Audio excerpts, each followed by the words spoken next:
जेव्हा जेव्हा धर्मावर ग्लानी येईल, जेव्हा जेव्हा अधर्म वाढेल, तेव्हा तेव्हा सज्जनांच्या रक्षणासाठी, दुष्टांच्या संहारासाठी, धर्माची स्थापना करण्यासाठी मी युगानयुगे जन्म घेईन.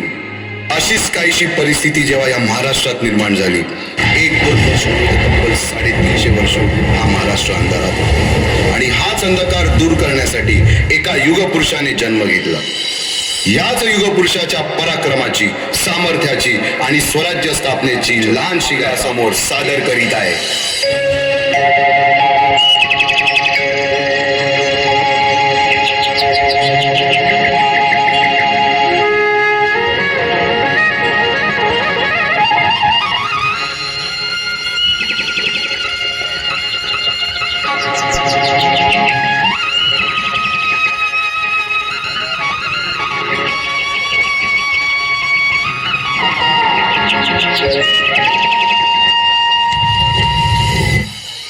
महाराष्ट्र असा सुखाने नांदत असताना एक दुष्ट कालयवनाची वक्रदृष्टी महाराष्ट्रावर पडली. महाराष्ट्र परकीय स्वारांच्या टाचेखाली भरडला जातो. अपहरण, अपमान, जुलूम, जबरदस्ती, अन्याय, अत्याचार, मंदिरांची तोडफोड, स्त्रियांची, धनधान्यांची लुटालूट थांबत नव्हती. जेव्हा आपल्याच घरात गोठ्यातली गाय आणि घरातील माय असुरक्षित होते, तेव्हा घरातलाच अंधकार मनात घर करून बसतो. अशा वेळी साधू, संत, लहान, थोर, लेकी, बाळी अवघा महाराष्ट्र देवाला गाराणं घालतोय. अरे जेजुरीच्या खंडोबा, पंढरपूरच्या विठोबा, तुळजापूरच्या भवानी आई, दार उघड, दार उघड आई, दार उघड.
सरते शेवटी देवानं या सम छत्रपती शिवरायांचा शिवनेरीवर जन्म झाला.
प्रभावाखाली महाराज बालवयापासूनच घडू लागले.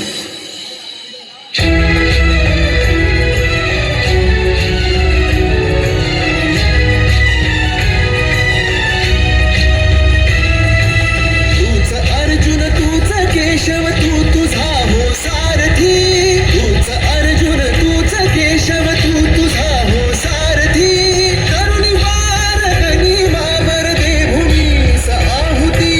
करुणी वार गनिमावर दे भूमीस आहुती.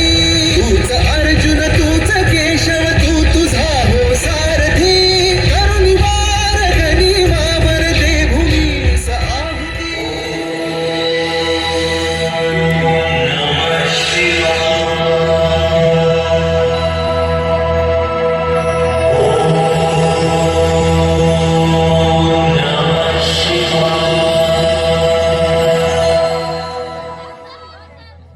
आम्ही यवनांची पीडा नष्ट करण्यासाठी हिंदवी स्वराज्य स्थापन करीत आहोत. यवनांची पीडा नष्ट करण्यासाठी हिंदवी स्वराज्य स्थापन करीत आहोत. राष्ट्रभावनेने संघटन करून राष्ट्रभावनेने संघटन करून देश राज्य व्हावे हे राज्य व्हावे ही तर श्रींची इच्छा.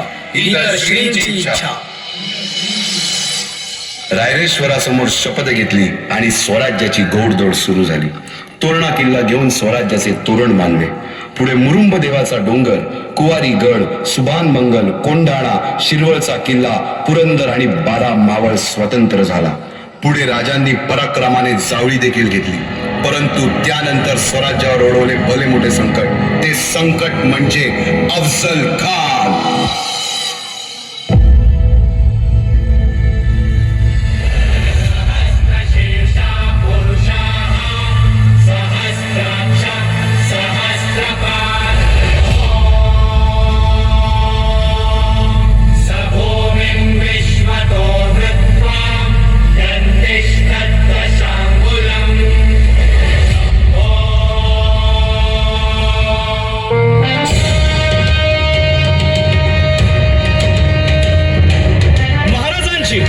शिवाजी महाराजांची कीर्ती बेफाम होती.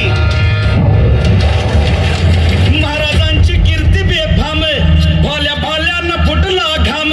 याला कोण घालील यस्सेने दरबारी पुस्ती बेगम. बडी बेगम म्हणजे अली आदिल शहाची आई बर का. नजरेत तिच्या अंगार दरबार झाला गपगार. कुणी घेईना पुढाकार, साऱ्यांनीच मानली हार. इतक्यात अचानक एक सरदार उठला, बोलला, हम लाएंगे शिवाजी को. आणि त्यानं विडा उचलला. नवतेच अफजल खाने. या नवतेच अफजल खाने जिता जागता जणू सहिताने. कान बोलला छाती ठोकून, शिवबाला टाकतो चिरडून.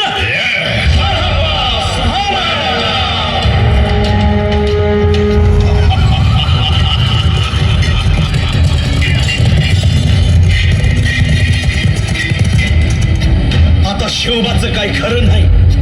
इकडं निजाम, तिकडं मोगल, पलीकडं इंग्रज. जो तो हेच बोलू लागला. महाराज आपला जीव मोलाचा आहे. खानाचं सैन्य अफाट आहे. त्याच्यासमोर आपला टिकाव लागणं अवघड आहे. काही दिवसांसाठी आपण कुठेतरी अज्ञातस्थळी निघून जा. काय म्हणालात रायबा?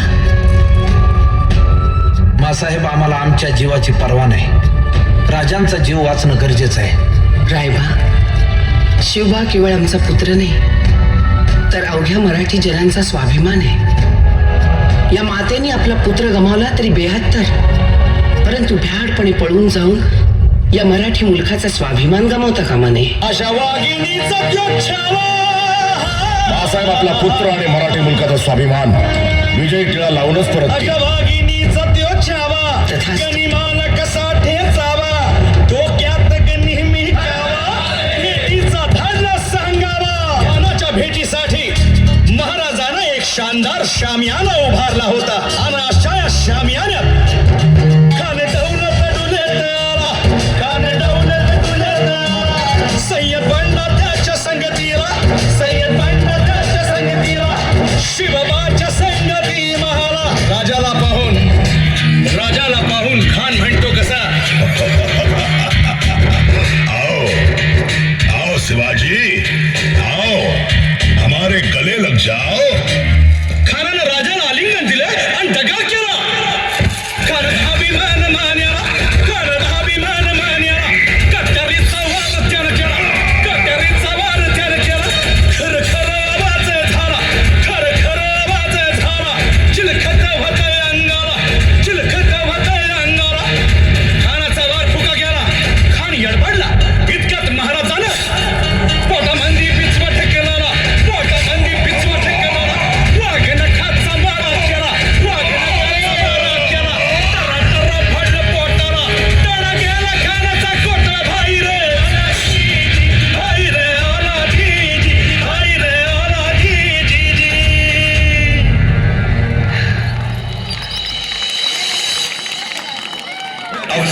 विजयच विजय दिसू लागला.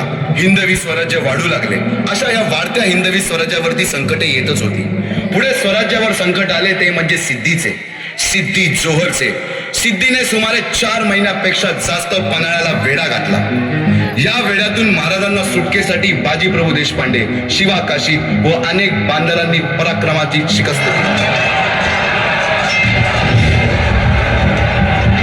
समोर मृत्यू दिसून सुद्धा शिवा काशीद प्रति शिवराय बनून सिद्धीच्या शामियानात जातात. काय म्हणावे त्या धैर्याला. पावनखिंडीत 3000 गनिमांची अवघ्या 300 मावळ्यांना घेऊन घोडखिंड आडून धरली आणि बाजीप्रभूंनी राजांना पुढे जाण्यास सांगितले. काय म्हणावे त्या शौर्याला. राजे लाख मिले तरी चालतील, परंतु लाखांचा पोशिंदा हा जगलाच पाहिजे. जा राजे जा, फक्त एक करा. विशालगडावर पोहोचल्यावर तोफेचे 5 बार द्या. तोपर्यंत हा बाजी या खिंडीतच गनिम रोखून ठेवतो. पुरंदराच्या तहावेळी दुलारबाजींना माझ्या सैन्यात ये, आलमगीर बादशाहकडून मनसब देतो असे आमिष दाखवणाऱ्या त्या दिलेर खानासमोर दुलारबाजी स्वराज्याच्या पायी वाहिलेल्या निष्ठेला आठवून तांडव करतात. काय म्हणावे त्या स्वामी निष्ठेला. पुढे राजांना आग्र्याला जावे लागले. तेथील औरंग्याच्या मगरमिठीतून निष्ठून आल्यावर तहात दिलेल्या किल्ल्यापैकी जेव्हा कोंडाणा घेण्याची वेळ आली तेव्हा स्वतःच्या मुलाचे लग्न बाजूला ठेवून सुभेदार तानाजी मालुसरे पुढे आले. काय म्हणावे त्या त्यागाला. ही मोहीम मॅच फत्ते करणार राजे. आधी लगीन कोंढाण्याचं, मग माझ्या रायबाचं. अशा या स्वराज्याच्या यज्ञकुंडात अनेक महावीरांनी शौर्याची, निष्ठेची, त्यागाची संहिता धारण करून आहुती घेतली.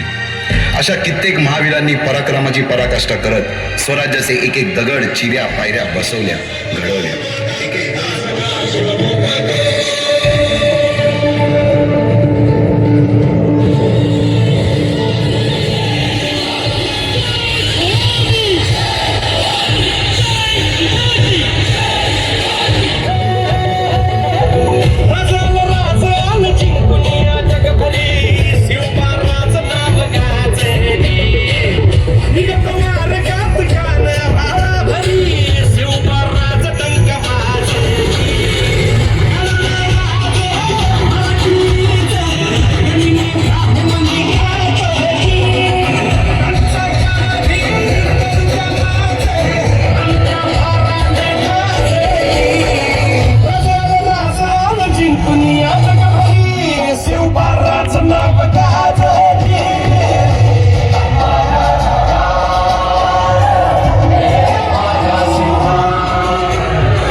हाती घेऊन भवानी तलवार, राक्षसांचा